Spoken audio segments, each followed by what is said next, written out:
Okay, good day everyone. Our topic for today is paraphrasing and summarizing. But in this presentation, I will focus on paraphrasing. Okay, so let's begin with the objective. Okay, so at the end of the lesson, you should be able to paraphrase, explain a text using one's own words, summarize the content of an academic text. So before we start our discussion, okay, we will have an activity getting started. So read the following statement on a sheet of paper. Try to rewrite the statement using your own words.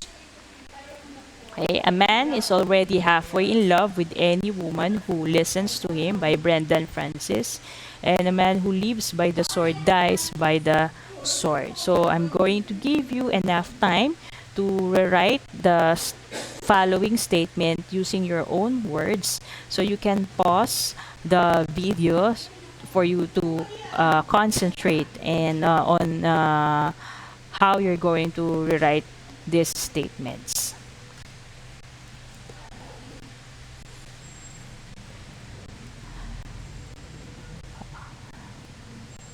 Okay, time's up. Okay, so in the first statement, how are we going to rewrite this in our own words? So one way to rewrite this is a man somewhat falls in love with a woman who knows how to listen. Okay. So this is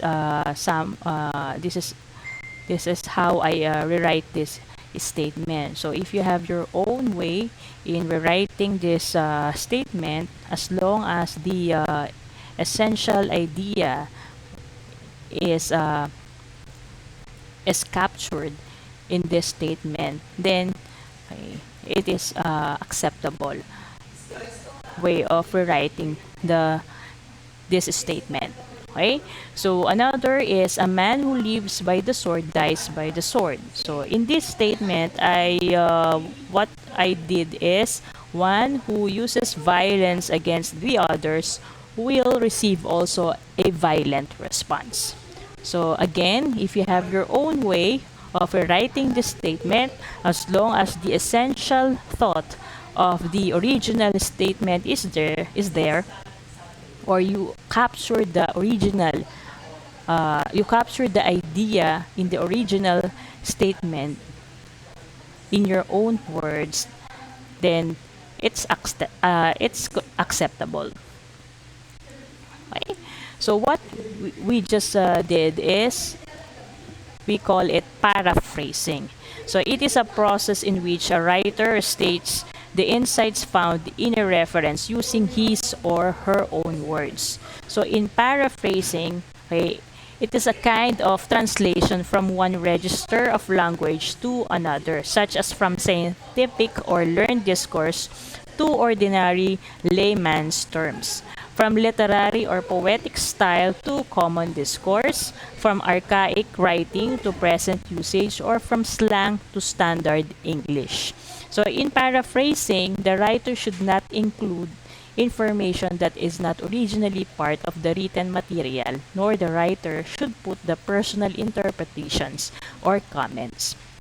So for example, okay, as a college student or senior students like you who has to write papers at the end of each term, a paraphrase is an indication that you comprehend the meaning of the references and you are able to incorporate your writing to those views, ideas, or just plain information which you have gathered from various sources in language that you own. So paraphrasing is a full rewrite of the original, but the most important requirement is to extremely grasp the piece in its totality and in its subtlety. So therefore, all main ideas, details, what they say on the surface and what they might also be saying in a direct way is included. So paraphrasing is a writer must limit in explaining, simplifying, or refashioning the text. Okay, so there are important things to remember when you are paraphrasing a certain passage. Okay, the first one is, okay, the finished paraphrase must indeed. Okay, so how do we know that what you how do we know that the way you paraphrase a certain statement is correct?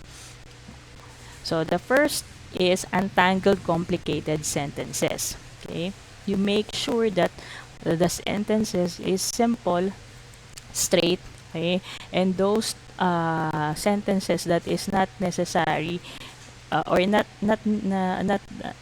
or it doesn't mean that not necessary, but the way you restate it, okay, simplify the sentences, okay, that will be much better, okay, when it comes to paraphrasing.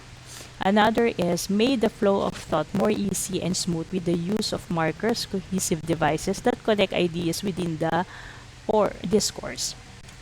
Lastly is substituted for what were vague and abstract in the original, terms whose reference can be visualized and pinpointed because they have been made concrete and specific. So if the diction of the original were archaic or old-fashioned, the paraphrase must truly have rephrased it in vocabulary of present usage. So that is one of the important, okay, function of paraphrasing, okay, making the most archaic, or when you say archaic is old-fashioned, okay, writing into a into a more simpler statement, okay, or passage.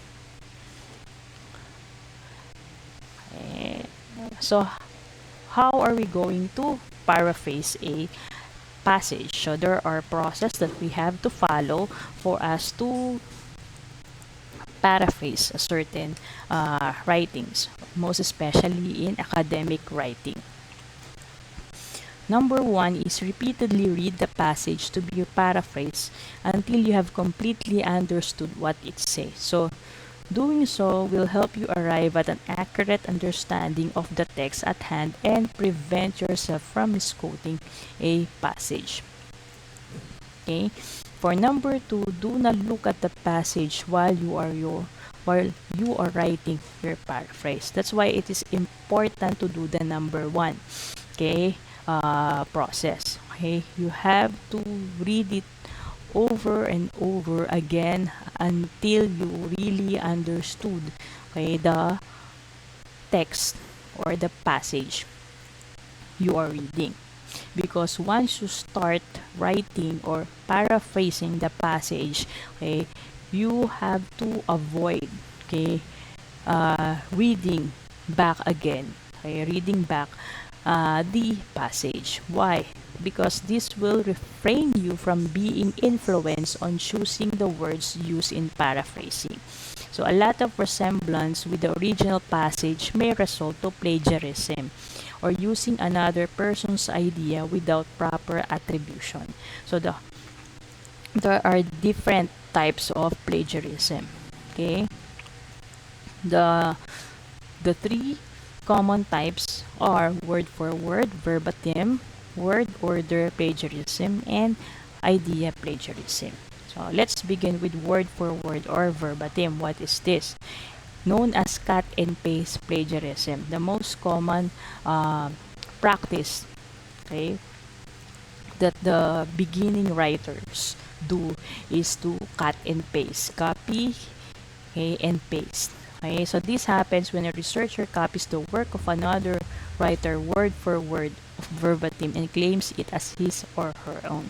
So sometimes, okay, we are getting lazy on writing our own statement or text, explaining it using our own words. So what we do, okay, most of us do is just to copy the whole paragraph or the whole statement, okay, which is unacceptable. Okay, we should not do this. Okay, the next one is word order plagiarism. So It happens when a writer changes some of the words of another author to make the word look as if were his or her own. Okay, so there's some tweaking of words in the whole statement, okay, for you to say that this is your own idea or your own statement.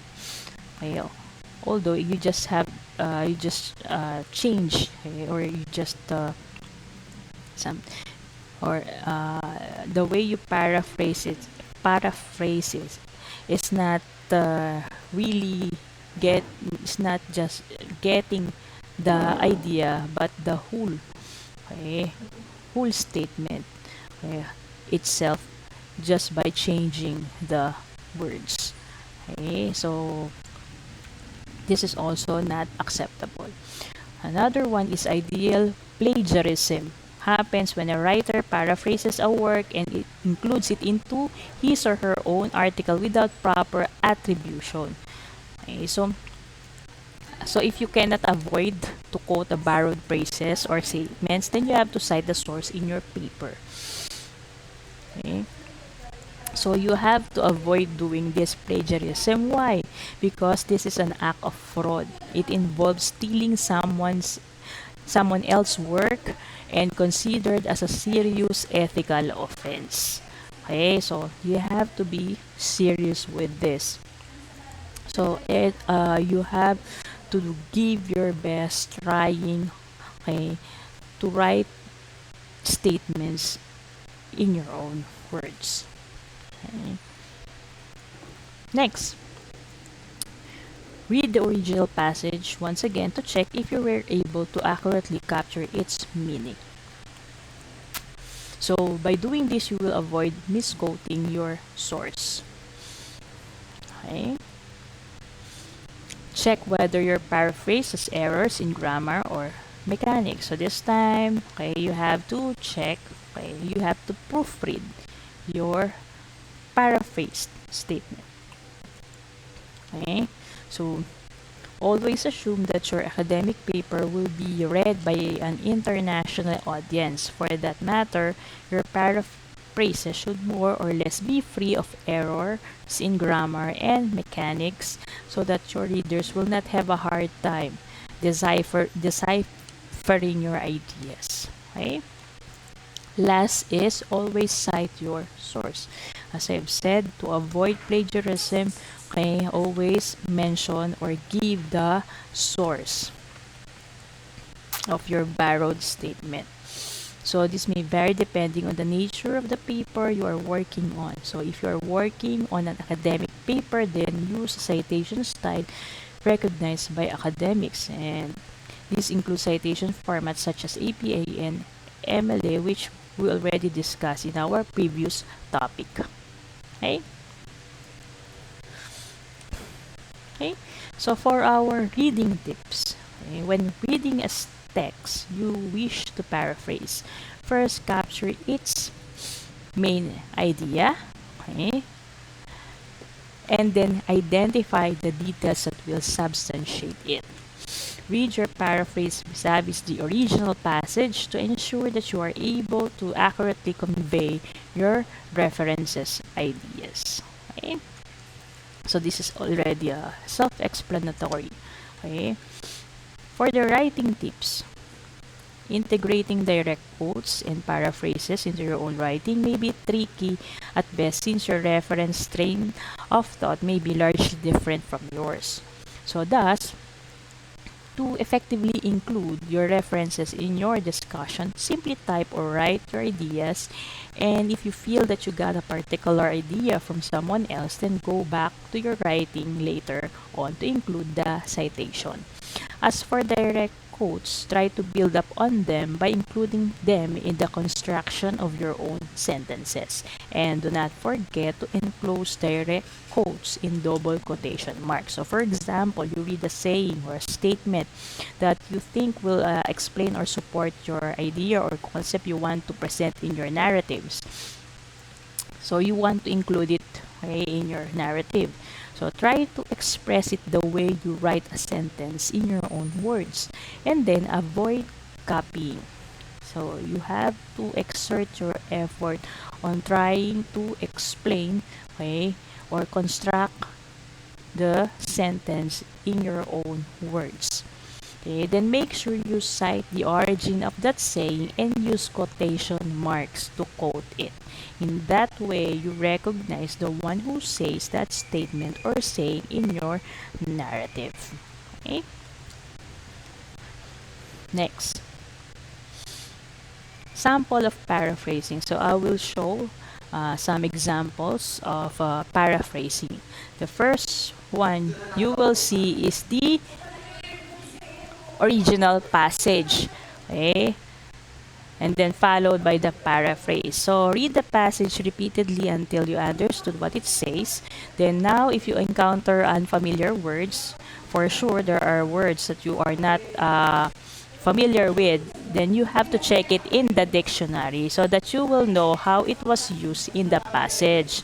So you may also use the synonyms of the unfamiliar words in paraphrasing. So make sure you are ready to write your paraphrase so that you will refrain from reading back the passage. So just observe, analyze both the original passage and the paraphrase. Okay, try to differentiate these two texts. How this original passage, okay, are the thoughts, ideas in the original passage can still be